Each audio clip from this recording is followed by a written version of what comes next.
Alright, in this tutorial we're going to be going over how to make a very basic trigger bot, and then once we get that settled, in the future tutorials we're going to really expand on it. So, if you don't know what a trigger bot is, when your crosshair comes over an enemy, it will automatically fire for you. So you can easily just quickly snap. As long as your crosshair crosses an enemy, it's going to fire and, well, depending on your rifle, kill them. So, in future tutorials, we're going to be kind of going over basic things such as the distance from us to the enemy is going to control the rate of fire that the gun has, such as like FAMAS or whatever, so that the recoil is much more manageable and controlled, and you're actually hitting your shots instead of spraying way off target. As well as for rifles such as the OP and Scout, we're going to have it so if you're just cross over them like this, it's not going to fire, but if you have your scope zoomed in while you're looking through the scope, it will fire. So, I guess we can go ahead and get started. A few things you're going to want to add, which will be linked in the description, will be the memory wrapper. We're going to use memman, and if you don't know how to pretty much, well, when you download it, just extract it, put it in your projects folder, such as here. For header files, right click, add existing item, select the memman.h, do the same thing for source files, except add the .cpp file. Alright, now in our main CPP file, we can go ahead and do a couple things. We're going to go ahead and add our library. So we need to include windows.h. We're going to include iostream, and we're going to include our memory class. So we're going to include memman.h. What's wrong with you? Windows. There we go. Make sure everything's set up right. Now, some other things you're going to want to do. Go to Project, go to Properties. Under the Generals tab, we look down here for where it says Character Set. For you, when you just build the project, it should be defaulted to Use Unicode Character Set. We want to use a multi-byte character set, so select that, click Apply. And depending on what you want to do with stdafx, if you want to remove that, just delete the include, delete the header in the CPP file, go to C/C++, go to precompiled headers, make sure this is set to not using precompiled headers. Everything that shows kind of the setup process, this is already done in the first bunny hop video. So now we want to give us a way to access this class. So we're going to do memman, then I generally call it memclass. So now memclass can access everything that we need, such as the reading and writing wrappers, any variables that we need, and so on. It's 2 in the morning. Alright. So now we want to go ahead and make a structure that we will use to get our offsets, or to hold our offsets. And so I don't have to go through and find them all again. I'm just going to go ahead and copy and paste. So we're going to use struct offsets. Now we want to paste all of our offsets in here. We're going to have offset to the local player, to attack mouse button with one, to attack the what you generally use to fire, left mouse button. Offset to the end of the list, crosshair, team, and health. Now we want to make a structure to hold the variables that we want to keep. So we're going to do struct, just call it variables, have dword local player, dword game module, which game module is just going to be the client underscore panorama.dll that we're going to be getting access to. So first things first, we need to get the process ID. So we're going to, that as an integer, so we're going to do int proc equals, and we're going to use our mem class, memclass dot get process. You can see what it takes in. Just takes in constant char. So that would be csgo.exe. Now that we have that, we need to get the module, which in our case is client underscore panorama. And to do that, we just use, well, we're going to store that inside a game module, which is in our structure, so we need to figure out how to access it. For variables, I just like using val. So after the last curly brace, just do space, type val, or whatever you want it to be. So val dot game module equals memclass dot get module. You can see it takes in two things. First thing's going to actually just be the process. Second thing's going to be what we want it to take. So we're going to do proc and client underscore panorama.dll.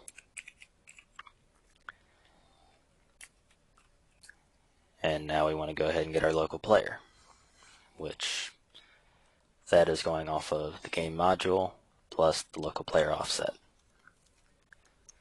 So val.localPlayer equals memclass.readMem. It is a type dword, and it takes in the address. So we're going to do val.gameModule plus, now we need to access the offset, just like we did with variables and the word val. So we're just going to do offset. So val plus game module plus offset dot local player. So, and as usual, we want to do a check, make sure we actually, this does not return null. So if val dot local player equals null, we want to then loop until it gets it. So while val dot local player equals null, we want it to continue to loop and try to get it. So we can make sure we actually have this by just simply printing it out. So we're going to cout, convert it to hex, val.localPlayer, and let's see what it returns. Returns an address, so we're good to go. Now we can have our main loop. So just while true. And when you're doing external, just add a sleep for 1 millisecond. Alright, so now we need to think of how we want to actually go about doing the Triggerbot.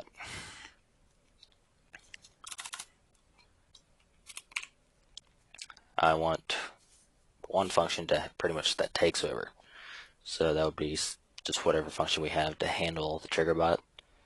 We want one to make sure that what our crosshair is returning is valid. So if I'm aiming at whatever this entity's ID is, we want it to shoot. If I'm not, which will be 0, we don't want it to shoot. Or if it's greater than a crap ton of, like let's say it's greater than 64, we don't want it to shoot, because that's most likely going to mean it's something else. So we're going to make a function called void, well, type void handle tbot. We're going to have one to check it, so we want it to return true or false. So boolean type check tbot, and then just one to shoot. So void, well, shoot. Just for now, set it to return false so we can build it without issue. Okay, so let's go ahead and make a little variable here that we can use to toggle it on and off. So bool can tbot. Go ahead and just set it to false. Now, if you can do this two ways. First way, as I said, this can be expanded on. We're just going to have a simple key. I always use F2 out of, well, just what I generally use for this specifically. When you press F2, you can toggle the Triggerbot to be on and off. So we can do that while detect if the user is pressing a button, a certain key, by using get async key state. So if get async key state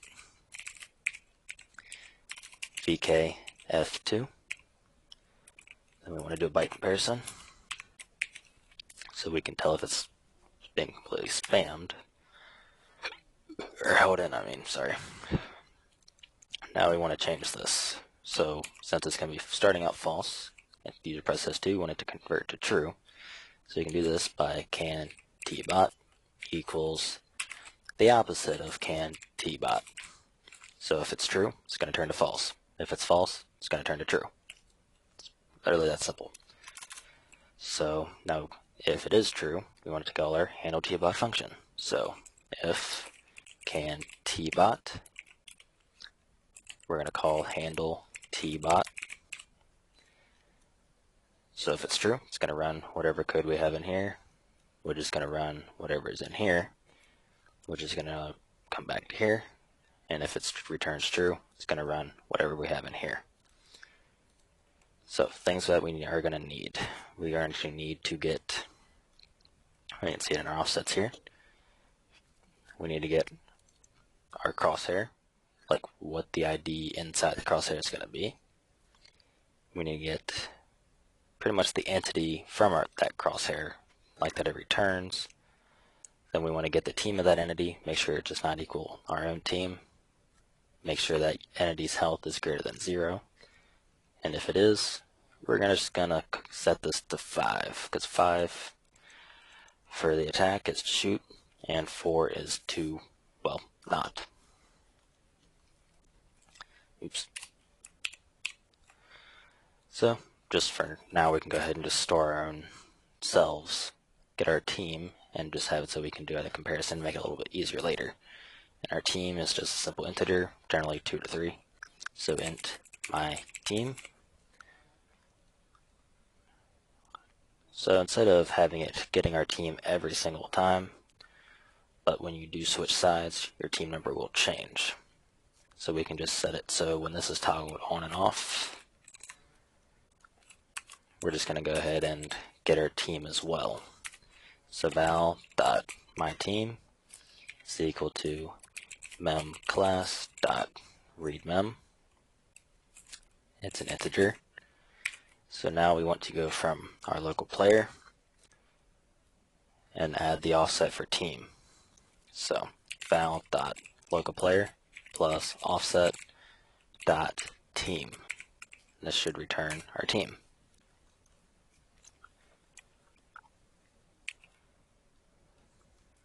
So now we can go ahead and do our check here. So since we're going to be calling check to determine whether or not we can or cannot fire, we're just simply, well, since it returns a boolean, we can do an if statement. So if check tbot, so if it returns true, it's going to run whatever code's in here. If it returns false, it will do nothing. So if it does return true, we're just going to call shoot. So in here, we need to get pretty much the entity that is in our crosshair. Well, first actually we need to get our crosshair. So int crosshair equals memClass.readMem, type integer. Now we want to go off of our local player and the crosshair offset. So val.localPlayer plus offset.crosshair. Simple enough. Now from this crosshair, we get the entity. So we're going to do the word entity equals memClass.readMem. Remember, it's an address, so dword. Now for this, we're going to be going off of the game module, so val.gameModule plus the entity list, so offset.entityList plus, now we want to go off of our crosshair, so crosshair minus 1 times 0x10. So now that we have our entity, we can go ahead and do, well, just get the entity's health and their team. So int, just eTeam equals mem class dot read num integer entity plus offset dot team. We're going to be doing the exact same thing for health, so just copy it, paste it. So e health offset health. That's the only difference. So now we can actually check this. So we'll just print out, I guess we'll print out the team. So std cout e team, and the line, control F5 to run, or just, well, F5 since we have a loop. So press F2, return 0. But when we hover over this, hopefully it should change, but it does. So since his team is 3, that should mean ours is 2, and the rest of these guys should all be 3. Just like so. So now that we know that that all is working, we actually have our entity itself. Well, I guess we can actually do a check to make sure, because I know if the crosshair, I'll just show you this for example. Damn it. Crosshair, and did it again. Colon and line. Alright, run it. So you can see our crosshair is 0. Covers over this guy. His, well, slot is 4. This guy should be, well, this guy's 8. This guy's 12. This guy's 9. This guy's 5, and so on for each of these people. So our crosshair, like our actual number itself, holds, well, it's pretty much what we're pointing at. So for example, I don't know if this will actually drop it. Yep. And I caught it. Scout here is 550. Everything pretty much has a value that is of meaning. But one thing I have noticed, so it's not as simple as if your crosshair does not equal 0, shoot. Other things have, well, that will return a value, such as the hostages, for example.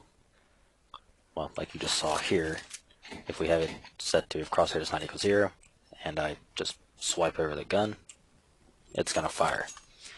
So you have the hostages, even some windows and other objects in the map, like I know the windows on Lake, the double windows that you can actually slide and adjust, well, in real life, those hold like a 300 something number ID in them.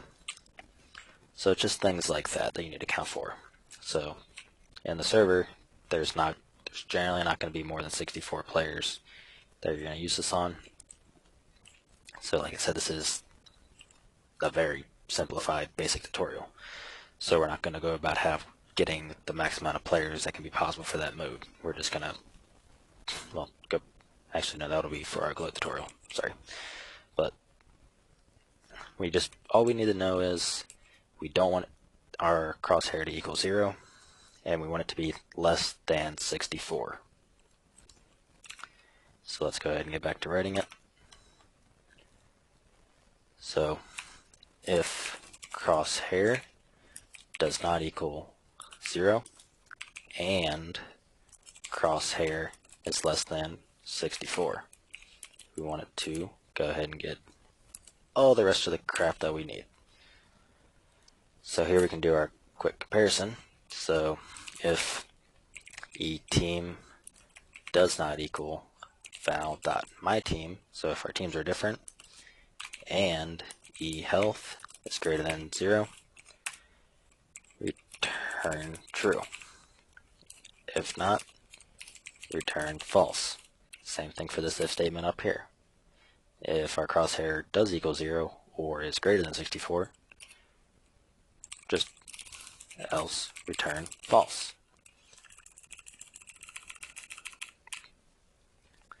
So now that we have that, we can actually go ahead and do a quick check. So std cout shooting. I swear. Control F5. F2. So when I hover over, and it stops. Hover over, spams, look away, stops.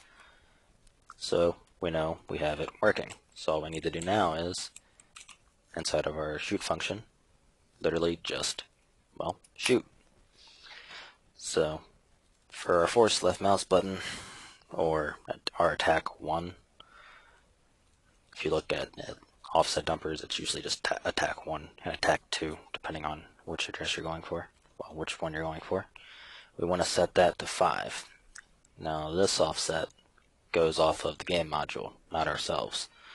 So if we're going to actually write memory, so mem class dot write mem, we're going to be writing an integer.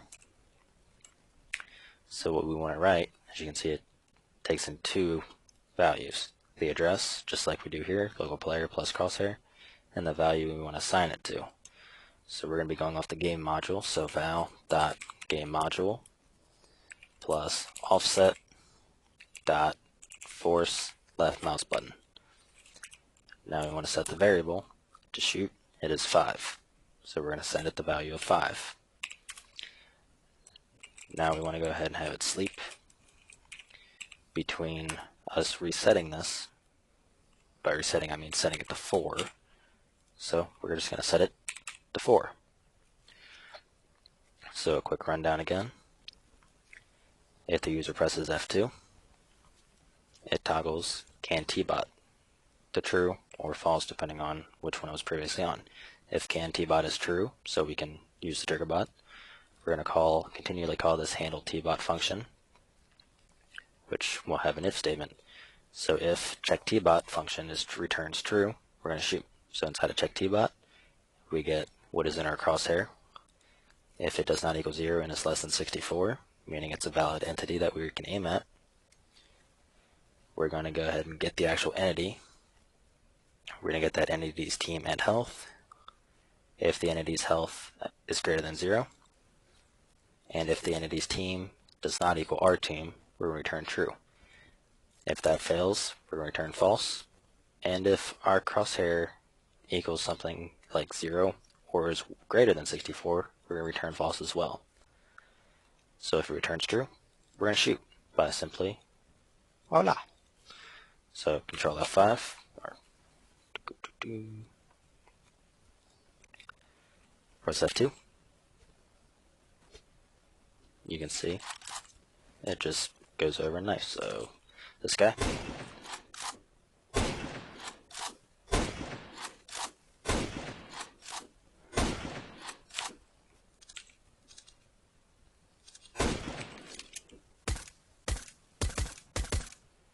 So things that, okay, stop shooting, that I want to talk about for future videos. I'm actually going to go over just something else in this one as well.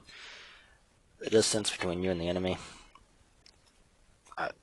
getting the distance between that and just kind of figuring out what gun works best with what speed at what distance, that makes a massive difference to how well your Triggerbot performs.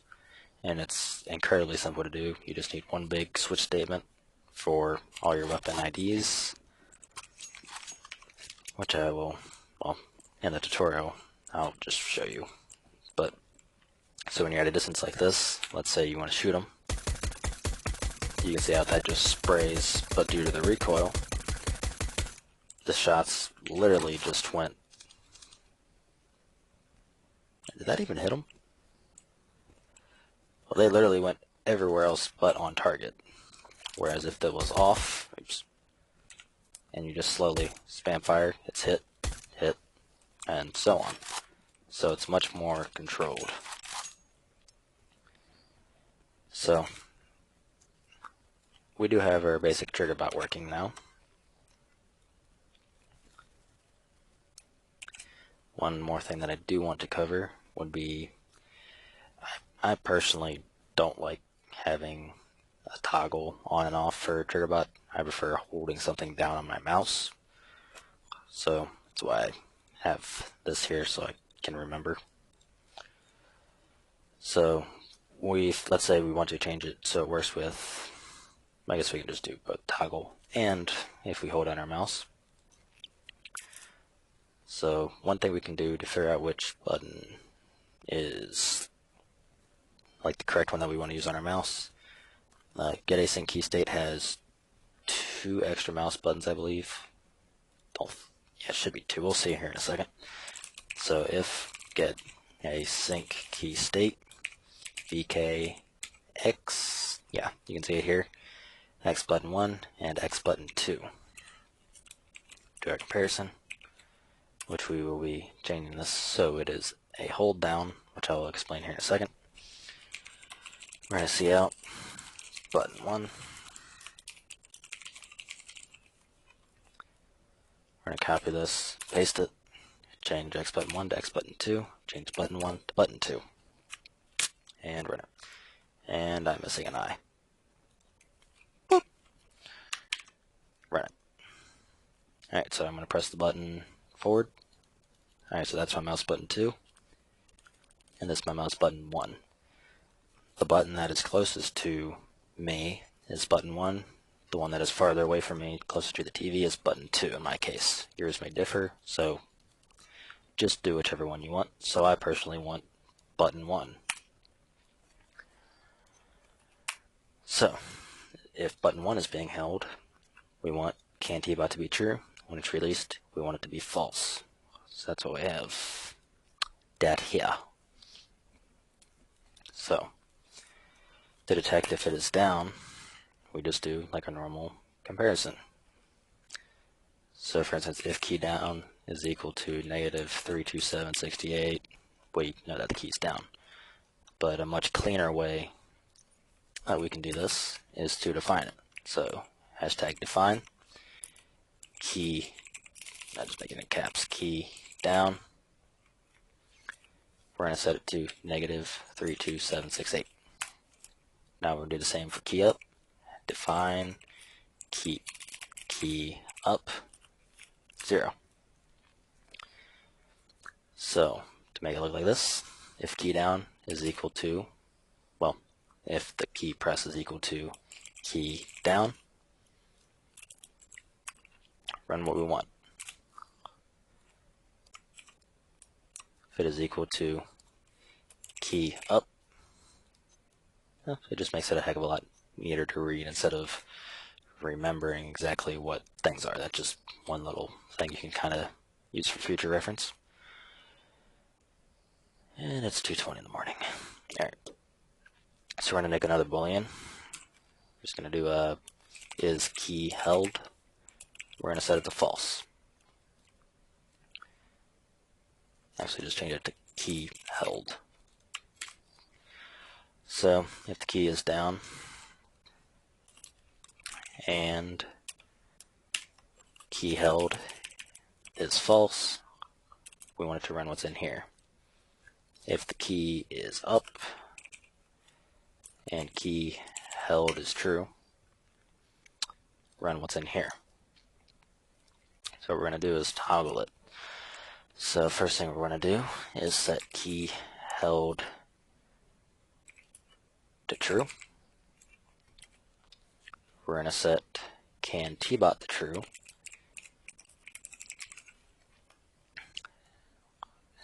And over here, we're going to do literally the opposite.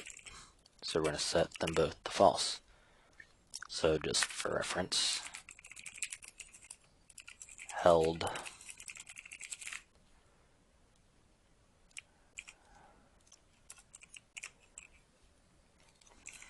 released. Control 5. It should spam. Now you can see it's being held. Now it's released. Held and released as I hold and release it. So hopefully, unless I screwed this up, which is more than likely, get it out of the way. Aiming at someone, hold it. Oh, so it's working. And release. Hold it. Release. So now we can do an example. So let's say we press F2. Can you knife from here? Nope. Alright, so I have F2 toggled, so it is, I'm not doing anything on my mouse keyboard. So it's permanently on until we press F2 again. So let's say we press F2, so it's on. Now we hold the mouse button, it's going to stay on, and when we release it, it cuts itself off. until you hold the button again, or press F2. So now, just go back and forth and hold it. And hold it.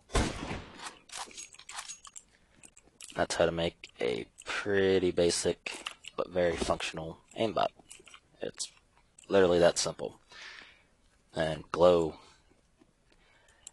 The logic behind glow is actually a heck of a lot simpler. There's less steps, but we're going to have to learn how to loop through the entities, which once I figure out a good way to actually really break it down and explain it, there should be a video up. But next is going to be just straight expanding on this Triggerbot, so we can really, you should be able to learn how to customize it how you want. And well, yeah, that's literally it, how to make it how you want. So if you can learn the logic behind modifying it, I really think everything else would make a lot more sense, because it's not only one way to do something. There's freaking million ways to do this, and you can make it your own way uniquely. It's not, you don't follow one specific tutorial word for word. You can do things your own way and make them much better.